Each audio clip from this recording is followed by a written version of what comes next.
Agora sim, boa tarde, de novo. A gente está começando a oficina de programação, hora júnior, do dia 30 de novembro. A gente vai ter aqui 2 probleminhas na hora júnior e depois 2 probleminhas na oficina regular. O link para preencher a presença na família vai ser enviado aí no intervalo no grupo do Telegram. Alguns anúncios. Esta é a última oficina do ano. A gente vai ter a última oficina do ano semana que vem, depois a gente não vai mais oficinas. Agora é uma época do semestre em que todo mundo começa a ficar meio atolado de coisa para fazer e começam a não vir nas oficinas. Então fica meio assim, eu também estou cheio de coisa para fazer, eu vou lá, preparo a oficina, chego aqui e a oficina está esvaziada. Então a gente vai começar desde já o recesso. Não significa de modo algum que vocês devem parar de estudar ou parar de treinar, né? Vocês devem se manter em dia aí nos treinos, se manter em dia nos estudos, para que na volta do curso de programação, das oficinas do curso de programação no ano que vem, vocês estejam bem mais evoluídos e afiados para a continuidade do treinamento de vocês, tá bom?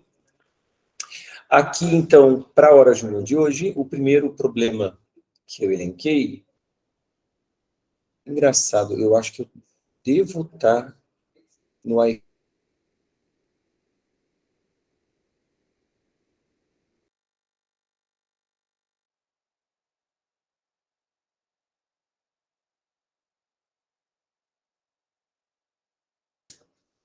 Tá certo.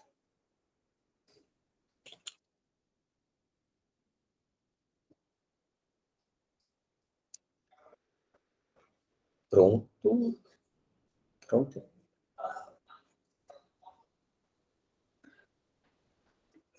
Deixa eu ver, fazer um teste aqui.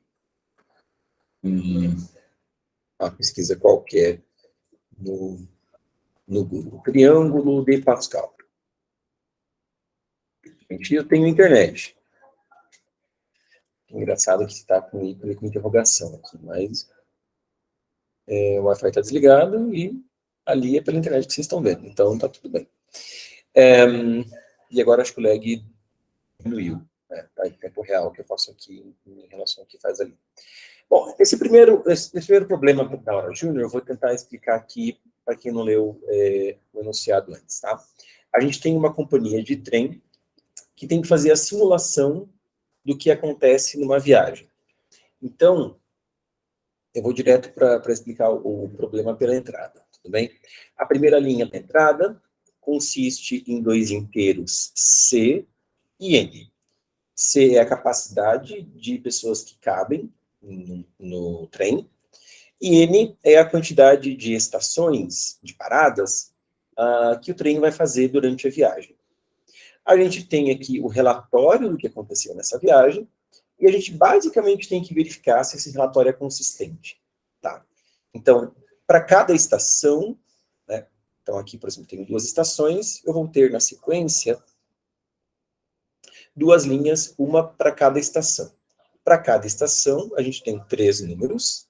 Esses 3 números correspondem às pessoas que desembarcaram do trem, as pessoas que embarcaram no trem e as pessoas que tiveram que ficar esperando na estação. Então, por exemplo, olha lá. No primeiro caso de teste, a gente tem um trem em que só cabe uma pessoa e tem 2 estações na viagem. Está dizendo que na primeira estação não desembarcou ninguém, o que é coerente, porque na primeira estação o trem está começando a viagem, não vai desembarcar mesmo ninguém. Né? Se qualquer valor ali aparecer maior que 0, a gente sabe que a entrada está inconsistente, tudo bem? A gente sabe aqui que embarcou uma pessoa, isso é coerente, porque cabe uma pessoa no trem, e a gente sabe que uma pessoa teve que ficar esperando na estação, tudo bem também. Né? Não faria sentido a gente ter mais pessoas dentro do trem do que aquilo que cabe no trem, e também não faria sentido ficarem pessoas esperando lá na estação, sendo que caberiam mais pessoas no trem. Tudo bem? Na segunda estação, desembarcou uma pessoa, o que é coerente, porque a gente tem que ter o trem totalmente esvaziado na última estação, né? Não podem ficar pessoas lá. É tipo ônibus quando chega no terminal e tem gente que está dormindo, né? Isso pode acontecer, o ônibus tem que ser esvaziado, o trem tem que ser esvaziado na última estação. não embarcou ninguém na última estação, que é coerente também, não pode embarcar ninguém na última estação, e não ficou ninguém esperando lá na última estação. Veja que aqui no segundo caso de teste, no segundo exemplo, a gente tem já uma situação impossível, porque diz que uma pessoa desembarcou do trem já na primeira estação. Isso é incoerente. No terceiro exemplo, a gente tem também uma situação impossível. Por quê? Vamos tentar analisar aqui. Na primeira estação, está dizendo que 0 pessoas desembarcaram, beleza. Uma pessoa embarcou, beleza. Cabe uma pessoa no trem, então está tudo certo por enquanto. 0 pessoas ficaram esperando, tudo bem também. Aí está dizendo aqui que uma pessoa desembarcou na segunda estação, o que está ok também. 0 pessoas embarcaram na segunda estação, tudo bem, são 0 pessoas mesmo que embarcariam, né, o trem esvazia na última estação, só que uma pessoa ficou esperando. Isso não é para acontecer, não vai ficar ninguém esperando na última estação, porque acabou a viagem ali. Tá?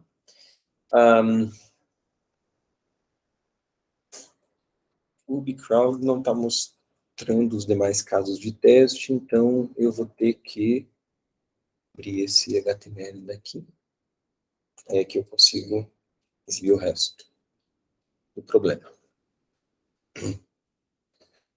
O quarto caso de teste, a gente tem 0 pessoas embarcando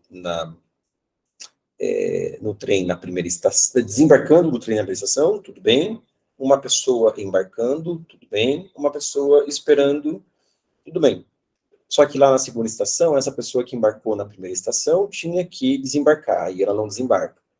Então, também, é uma situação incoerente, a gente tem que imprimir a resposta impossible. Ok? Esse é aquele tipo de problema super ad hoc, de simulação mesmo, né? O que é para fazer no problema está escrito no enunciado, só que vários casinhos chatos, dependendo do cuidado com o qual a gente programa, vai levar o programa a ser aceito ou não. Né? Às vezes, eu vou esquecer da pessoa da última estação, ou vou esquecer de verificar as pessoas da primeira estação, essas coisinhas acabam fazendo com que você, às vezes, até tome uns 2, 3 wrong answer para passar o código. E sempre na maratona, ainda mais na primeira fase, sempre vai ter problemas assim, que são ad hoc, que são fáceis, que todo mundo consegue fazer, só que vão... Você consegue mexer para mim o mouse aí, por gentileza? Obrigado. Só que vão pegar a galera justamente nesse cuidado de você programar e pensar em todos os casos de borda, né? Pensar em em todas as soluções limites aí que restringiriam o problema. Tudo bem? Então, vamos implementar aqui a solução desse problema.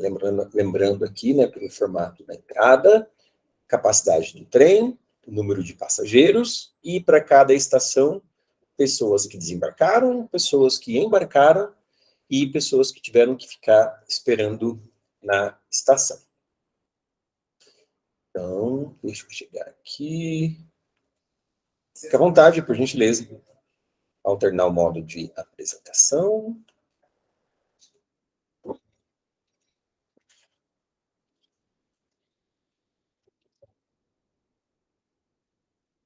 E aqui um arquivo.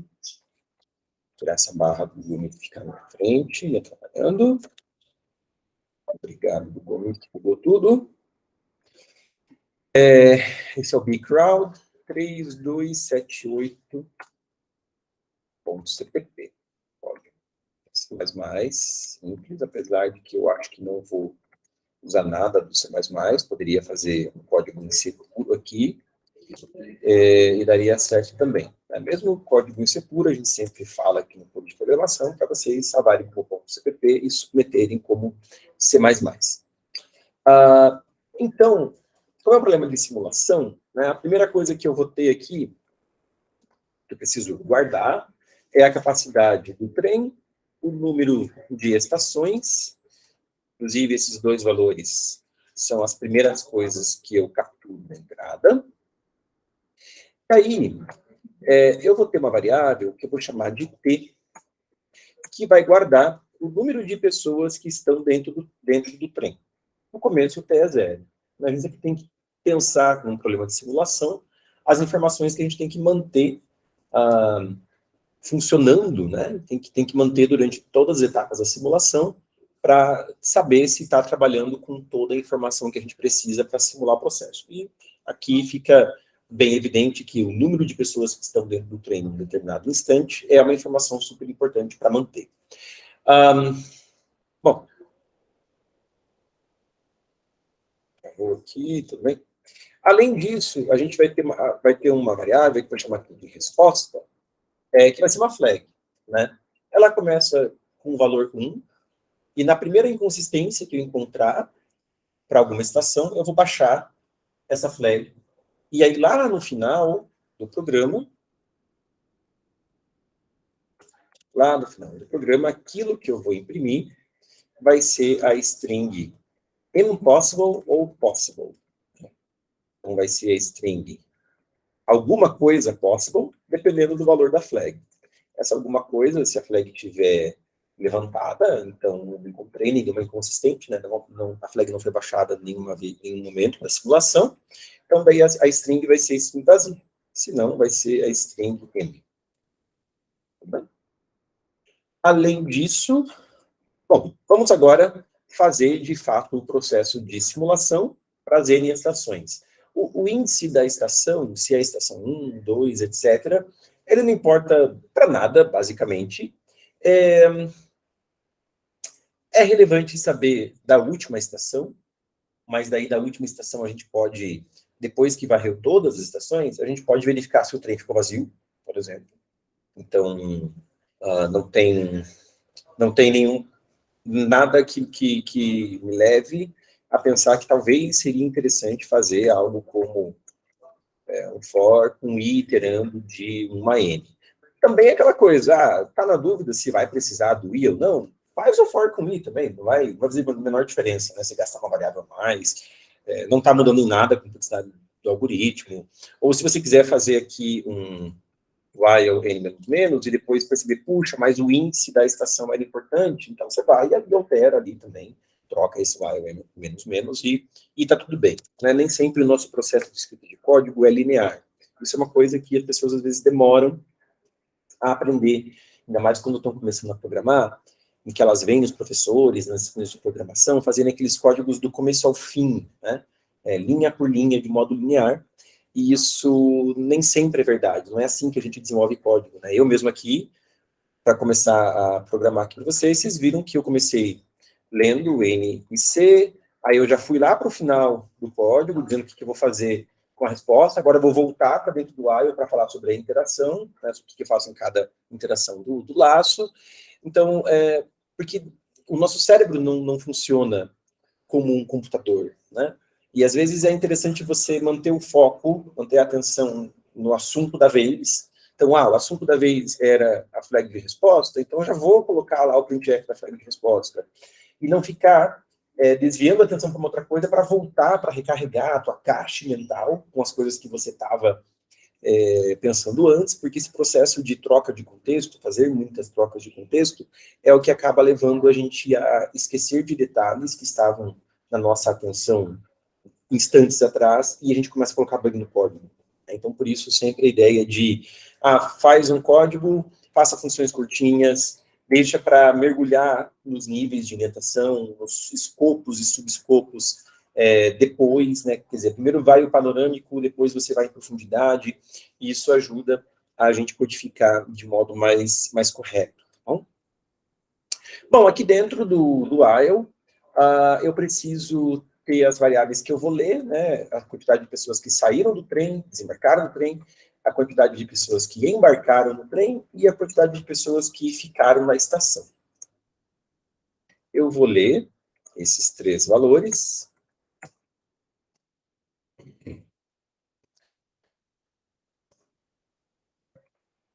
E aí eu preciso atualizar o número de pessoas dentro do trem. O número de pessoas dentro do trem é a quantidade de pessoas que eu já tinha, mais a quantidade de pessoas que entraram, menos a quantidade de pessoas que saíram, certo? Isso aqui eu posso até fazer um mais e recebe. Aí eu preciso verificar qual que é a condição para que a minha flag continue levantada, né? O que tem, quais são os testes que eu tenho que fazer sobre a realidade para que eu garanta que não foi verificada nenhuma inconsistência. Bom, a quantidade de pessoas dentro do trem, ela tem que ser maior ou igual a zero, e ela tem que ser menor ou igual que a capacidade do trem. Tudo bem? Além disso, eu tenho que fazer outros testes, né? Que sobre a quantidade de pessoas que ficou na estação, né? Só podem ficar esperando pessoas na estação se o trem está lotado. Então, o que eu tenho que fazer aqui é uma espécie de uma implicação, né? Quer dizer, se o stay é maior do que zero, né? Se ficaram pessoas na estação, é porque eu estou com o trem lotado. Como é que eu faço uma implicação em C++, em C? Né? Como é que é uma implicação? A gente sabe lá da lógica que A implica B é equivalente a não A ou B, certo? Então, é o que eu vou fazer aqui.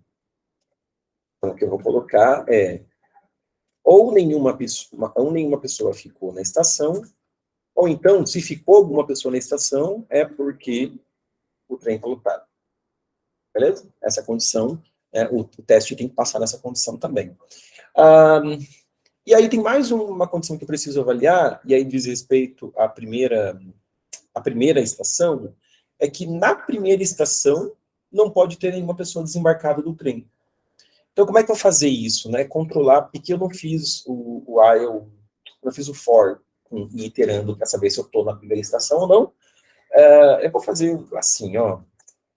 Vou criar uma flag first, que já na primeira iteração eu seto ela para zero, no final da iteração eu seto ela para zero, então essa flag first só vai valer 1 na primeira iteração, né, no caso da primeira estação.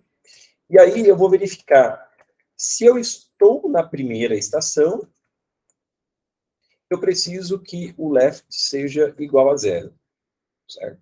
Então o teste que a gente vai fazer aqui é não first ou left igual a zero. Quer dizer, ou eu não estou na primeira estação, ou se eu estou na primeira estação, nenhuma pessoa desembarcou do trem. Beleza? Ok. Isso é tudo que eu preciso verificar por estação. Lá no final, depois que eu percorri todas as estações, eu só preciso verificar se o trem foi totalmente esvaziado, né? A condição para a flag continuar levantada é eu ter o trem vazio. Ah, e se ficaram pessoas esperando lá na última estação? Veja, a gente não colocou aqui que só pode ter pessoa esperando se o trem está cheio? Se eu estou brigando o trem esvaziar na última estação, então não pode ter ficado pessoas esperando na estação, senão teria falhado esse teste na última estação. Tudo bem? E é isso, este é o código. Alguém tem algum comentário, pergunta? Claro? Não teria tipo um caso em que pessoas que deixaram o dente ser menos das que estavam, né? Daí seria tipo uma generalização daquela última solução. Né? Se tem 5 pessoas, assim, não podem sair mais. Mas sim, mas veja que eu estou verificando aqui se a quantidade de pessoas no trem é maior ou igual a zero e menor ou igual a C. Porque quando saem mais pessoas do que o que tem de pessoas no trem, aí o T fica negativo, então eu pego isso. Certo? Porque a gente tem que colocar as pessoas dentro também. Então, a gente está pensando que é possível que a opinião dele saia da educação. Mas não faz diferença se foi a mesma pessoa que entrou e saiu, ou se ela entrou e alguém saiu, né? Então, eu não vejo por que isso seria um problema. Eu considerei como disse mesmo. Atualmente, só os que estão no vagão atual podem sair, os que entraram não podem sair. Acho que não está claro no problema. Também pela lógica, tem que sair primeiro, porque pode entrar. Quantas pessoas entraram, menos quantas pessoas saíram. tudo bem. A pessoa que está entrando, ela pode estar saindo também.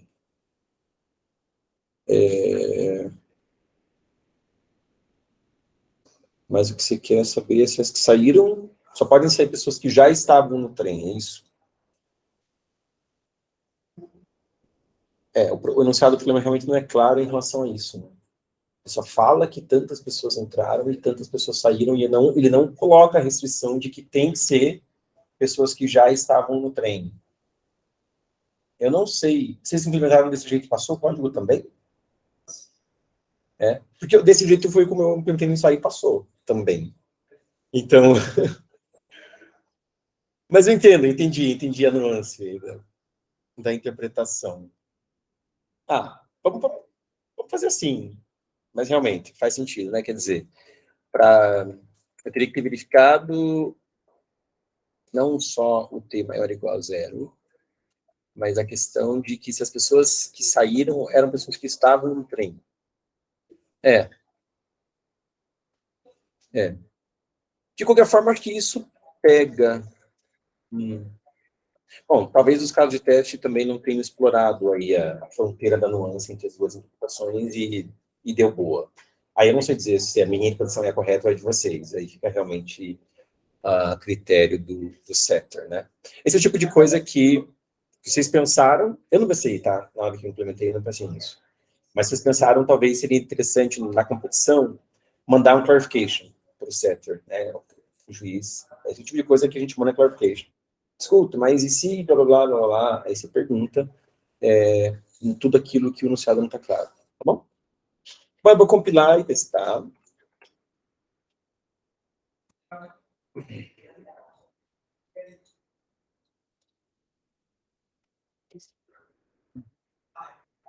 Aí tem que alternar o modo de apresentação aqui.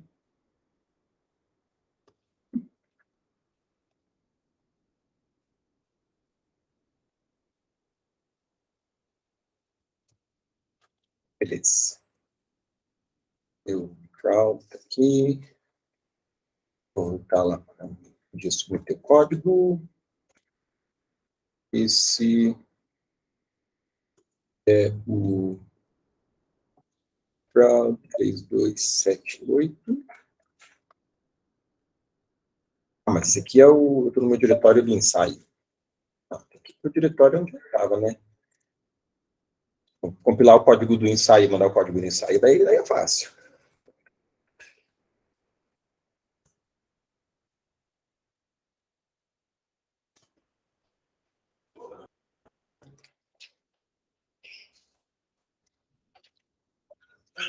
Beleza? Compilar, compilou. Vou rodar aí uns casos de teste. Vou montar um arquivo de cara aqui. Vou pegar o primeiro arquivo.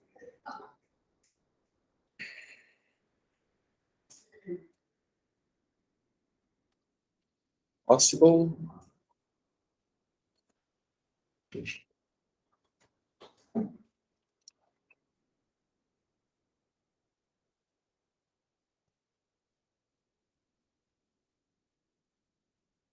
Impossible.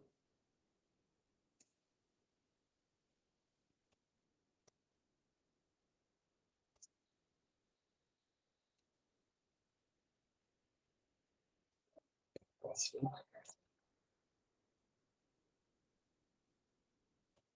Pois é, daí o crawl. Eu não vou abrir de volta ali o HTML, eu vou mandar o código direto e tá tudo bem.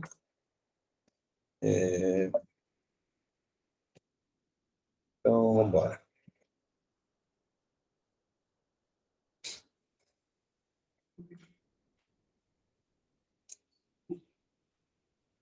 Mandou.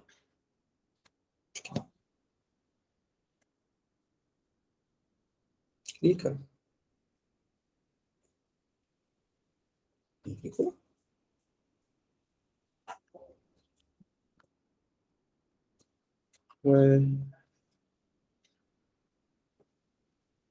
Vamos, Bicron. Plugado. Plugado. Estou.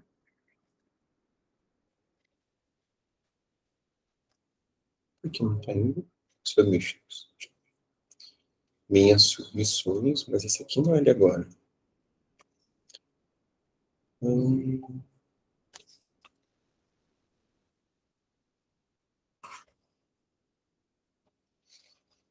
Agora.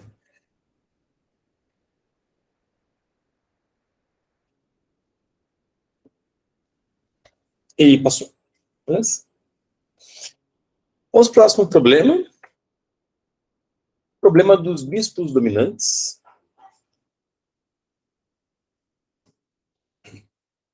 Então, aqui a gente tem um tabuleiro de xadrez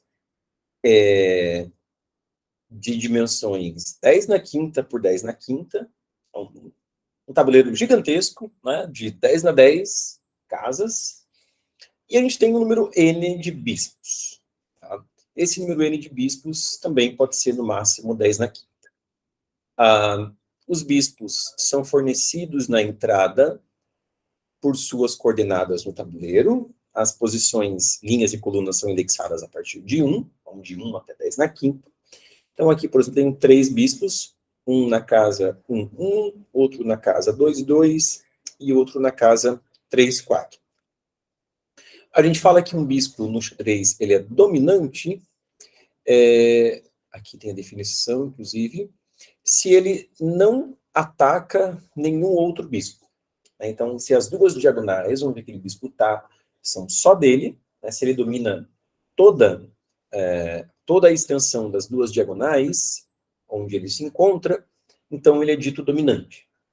Então, aqui, no exemplo, evidentemente, os bispos nas casas 1, 1 e 2, 2 se atacam, só que o bispo na casa 3, 4 não ataca o bispo na casa 1, 1 e também não ataca o bispo na casa 3, 2. Ele é dominante. As diagonais onde ele está só ele. Então, nessa entrada, a gente tem um bispo dominante. Já aqui, por exemplo, né, colocando 4 bispos nas casas 1, 1, 2, 2, 3, 3 e 4, 4, todos eles estão na mesma diagonal, e aí a gente não tem nenhum bispo dominante. Tudo bem? Bom, a entrada é grande, né? A entrada tem tamanho 10 na quinta, e a entrada descreve um objeto de dimensão 10 na 10. Muito grande, né? Qualquer estratégia mal pensada, do tipo, eu vou para cada bispo contar quantos outros bispos aquele bispo ataca, né? Então eu poderia pensar numa coisa de pega cada bispo aí que está numa casa em J, aí eu posso percorrer toda a diagonal decrescente e a diagonal crescente, onde esse bispo se encontra, e ver se tem outros bispos nessas diagonais. Bom, esquece, né? Porque essas diagonais têm tamanho 10 na quinta, e eu, aliás, isso não é um problema, né? Opa, tudo bem, as diagonais têm tamanho 10 na quinta. O problema é que, para fazer isso, eu precisaria de uma estrutura de dados que, para cada casa, me diz se tem um bispo ali. E essa estrutura ia ter tamanho 10 na 10, para eu poder consultar.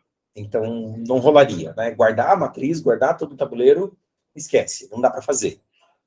Até daria com um outro tipo de estrutura de dados, assim, mais inteligente, pensar numa bit, uma fig tree, uma quad tree, alguma coisa assim, mas também não precisa de nada disso. A gente pode pensar num outro jeito, que ainda não conduz à resposta que é a solução esperada, mas que já ajuda um pouco. E esse jeito seria, para cada bispo, numa casa IJ, eu considero todos os outros bispos e verifico. E verifico, então, para cada bispo A e cada bispo B, se eles estão sobre a mesma diagonal, né? Se tem alguma diagonal crescente ou alguma diagonal decrescente que contenha ambos. Fazer isso, eu vou estar considerando todos os pares de bispos. Então, eu vou estar fazendo um número de operações da ordem de 10 na quinta ao quadrado, então é na ordem de 10 na 10. O código também não vai passar, não passa no limite de tempo. Mas já é um passo para a gente pensar quando que dois bispos, dadas duas posições, eu vou chamar aqui de AB e CD, tá? Quando que eu sei que dois bispos estão numa mesma diagonal? A gente tem que pensar nesse problema, pensar que tipo de conta a gente tem que fazer para, dados os dois bispos, a gente saber se eles estão na mesma diagonal ou não. Eu sei que dois bispos estão numa mesma diagonal decrescente se A menos B é igual a C menos D. Olha só, né? Imagine a diagonal principal aí de uma matriz. Eu vou ter... Ups. A diagonal principal não. Imagine essa diagonal aqui. Tá? Diagonal que pega... Nossa, as retas estão lindas, hein? Que pega as posições 1, 2, 2, 3, 3, 4, 4, etc. O que essas posições todas têm em comum? Elas têm em comum que a diferença das coordenadas dá sempre zero. Tudo bem? A gente pode falar que esta aqui é a diagonal decrescente zero. Agora, veja aqui a diagonal... Meu Deus. A diagonal 1, 2, 2, 3, 3, 4, 4, 5. Uma coisa que é comum a todos os elementos da diagonal é que o I menos o J, para todos esses valores aqui, vai ser menos 1, certo? Esta diagonal aqui, a conta I menos J, para todos os elementos, vai dar 1. Né? Então, eu tenho as diagonais numeradas de 0, menos 1, menos 2, etc., 0, 1, 2, etc., Então, saber se dois bispos estão na mesma diagonal decrescente é saber se, nas casas onde eles estão, o I menos o J dá o mesmo valor. Então, aqui é saber se o A menos B dá igual ao C menos o D. Isso ainda não está levando a uma resposta que é a solução esperada do problema, mas já dá para a gente pensar em ter uma estrutura que, para cada diagonal da matriz, agora que eu sei que as diagonais decrescentes, tá? Depois a gente fala das crescentes. Já que eu sei que as diagonais do tabuleiro são numeradas, né, são numeradas de 0, menos 1, menos 2, menos 3, 1, 2, 3, etc., eu posso pensar, então, em para cada diagonal, eu guardo um valor que é a quantidade de bispos que eu tenho naquela diagonal. Sei lá, eu posso chamar esse valor aí de... como é uma diagonal decrescente, eu vou chamar de down. Então, down de I é a quantidade de bispos que estão na diagonal decrescente I. Inicialmente, para toda diagonal, o down de I é 0. À medida que eu vou lendo os bispos da entrada, eu achei um bispo lá que está na diagonal 0. Então, eu vou lá e, em down de 0, eu incremento o valor. Eu descobri que tem mais um bispo nessa diagonal. Achei um bispo na diagonal menos 2. Então, eu vou lá e, em down de menos 2, eu incremento o valor que está lá. Opa, como assim down de menos 2? Está indexando um array por posições negativas. Não vamos fazer isso, evidentemente.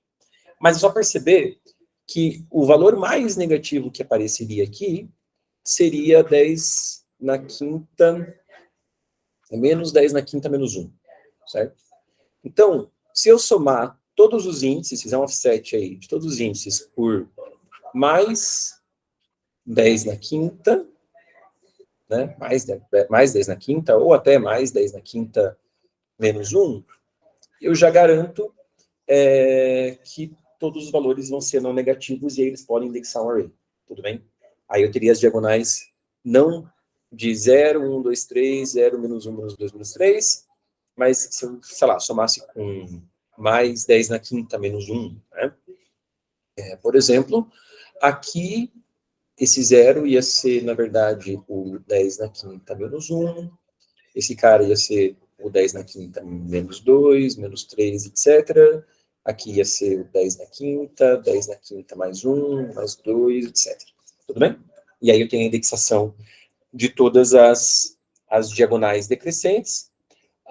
Depois o que eu preciso fazer é percorrer de novo toda a entrada, né, todos os bispos que foram lidos da entrada, e para cada bispo eu vejo a sua diagonal e vejo se essa diagonal ela contém só aquele bispo. O down dela é 1. Se for 1, então eu sei que aquele bispo está sozinho nessa diagonal. Isso aqui é para as diagonais decrescentes. Para as diagonais crescentes, o raciocínio é análogo, né? Quando que dois... O que tem em comum sobre a relação entre I e J para todos os elementos de uma mesma diagonal crescente?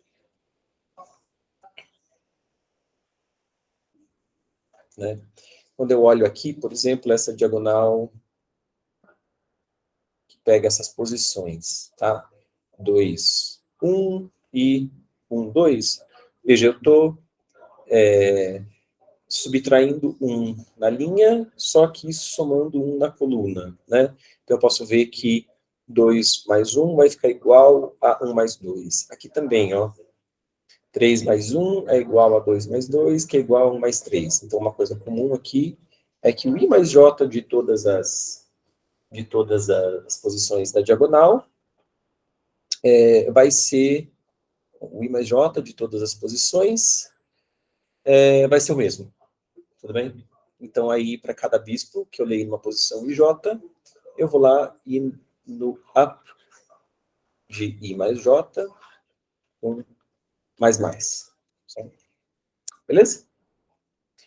Descubro o índice da diagonal crescente, onde o bispo está, e incremento. Ok? Então, a gente sabe que I menos J indexa a diagonal decrescente, I mais J indexa a diagonal crescente, aí sim a gente tem uma solução que passa no limite de tempo. Beleza? Linear no tamanho da entrada. Alguma dúvida, pergunta? Tem um problema que a gente já fez no clube, que basicamente é a mesma história, só que um pouco mais elaboradinho, porque não era sobre bispos, era sobre rainhas, e rainhas você tem que ver mais coisas, né? Você tem que ver as diagonais, mas tem que ver as linhas, as colunas, e era o problema que caiu lá na Maratona do Sul, do ano passado, também, do Big Crowd, que era os pinhões do xadrez.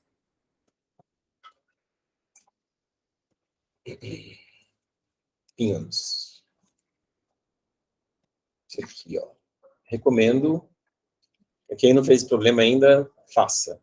Tá? É bem legal. Divertido, vai aprimorar aí bastante para vocês praticarem, né? Essa questão de como que guardo, quantos elementos tem numa linha, numa coluna, numa diagonal. Isso vai ser bem legal. Tá bom? Vamos voltar aqui para o nosso problema. Eu vou rodar.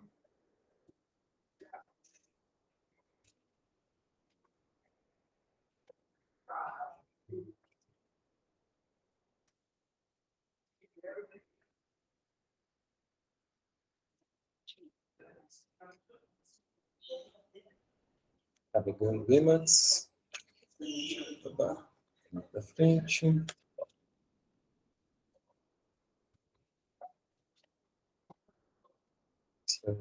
Crowd.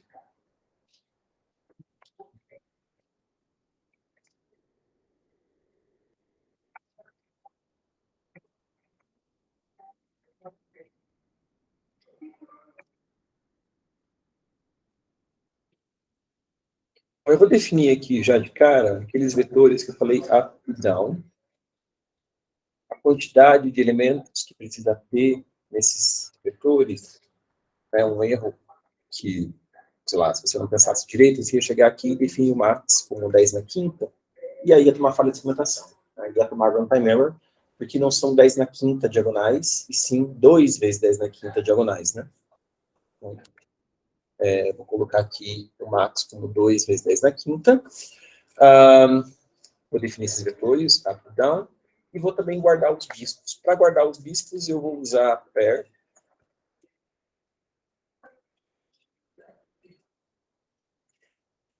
E aí eu vou guardar os bispos num vetor de pairs de ins. Então, a primeira coisa que eu leio aí na entrada é o número de bispos. Aí, eu tenho que inicializar aqueles caras ali, o up e down com 0, né? Todos.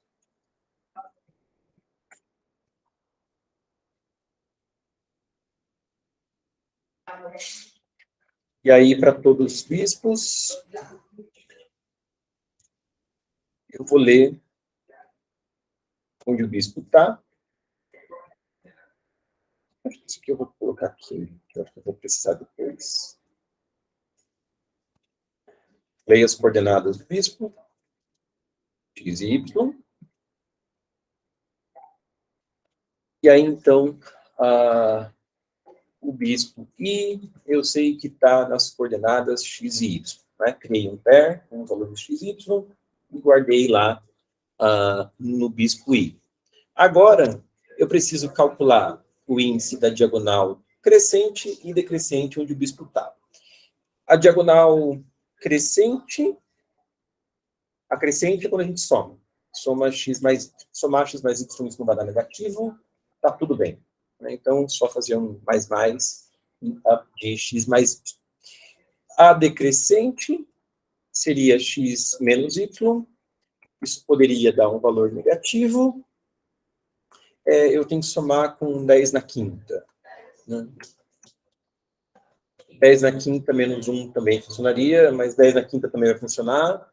Eu defini um max aqui bem grandão. Então, se eu somar aqui com 10 na quinta, talvez eu não vá usar a posição 0 do array, mas eu tenho espaço para esse tipo de coisa, né?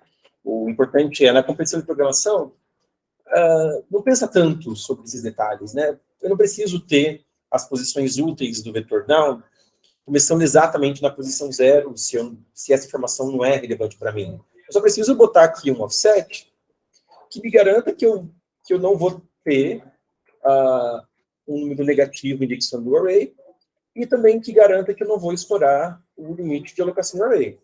Botando esse offset, está valendo. Né? Aqui eu botei 10 na quinta, tá bom? É uma constante isso, eu vou definir, sei lá, essa constante como L. 3, 4, aqui tem que ser com zerinhos mesmo, né? Então, mais L. Mais. Aí, uma vez que eu li a entrada e contabilizei para as diagonais quantos bispos tem em cada diagonal, eu vou novamente percorrer a entrada, quer dizer, percorrer o vetor de bispos, né, porque eu guardei a entrada naquele vetor de bispos. Para cada iésimo bispo, eu vou pegar as coordenadas do iésimo bispo, x e y. Eu só preciso verificar se a diagonal crescente, onde esse bispo está, é 1, e a diagonal decrescente, onde esse bispo está, a decrescente é o x menos y mais l. A diagonal decrescente, onde esse bispo está, também só tem um bispo lá. Né? Se isso aqui for verdadeiro, esse bispo é dominante. Né? A resposta é a quantidade de bispos dominantes. Um contador que começa com 0. Toda vez que esse teste dá verdadeiro, eu vou lá e incremento o contador. Beleza? Não imprimo a resposta. Dúvidas, perguntas, comentários? Não? Vocês tinham conseguido fazer esse programa? Sim. Beleza. Você fez mais ou menos assim nessa lógica? Eu usei a segunda parte da que eu utilizei a primeira. Converti os índices Ah, legal. Legal. Né? Quer dizer, ao invés de falar da posição XY, daí seria a posição X e o 10 na quinta menos Y. Sim, funciona perfeitamente.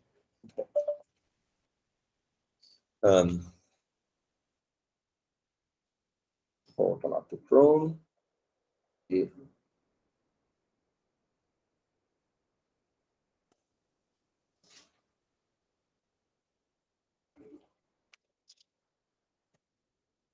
vamos compilar.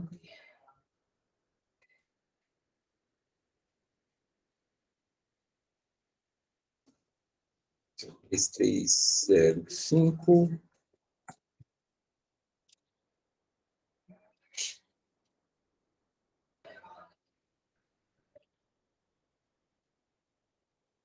Que não foi declarado, tudo bem, a gente declara.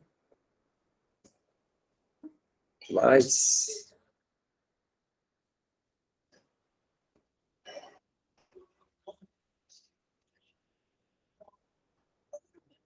nada. Os casos de teste do exemplo ali são bem fracos, né? Mas eu não vou pegar eles mesmo.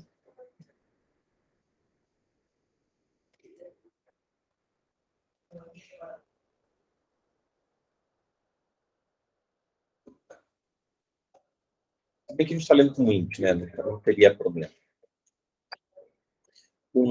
É a resposta aqui.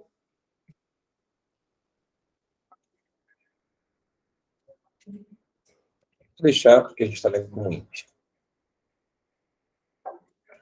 0 é a resposta aqui.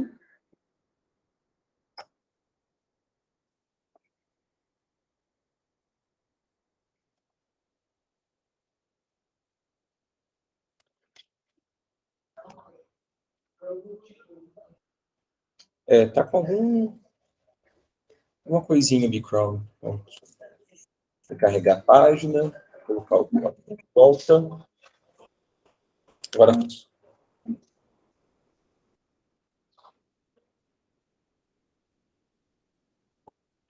e passou. Beleza, pessoal? Então, agora são 6h16, a gente volta às 6h36 para a segunda parte da oficina, ok?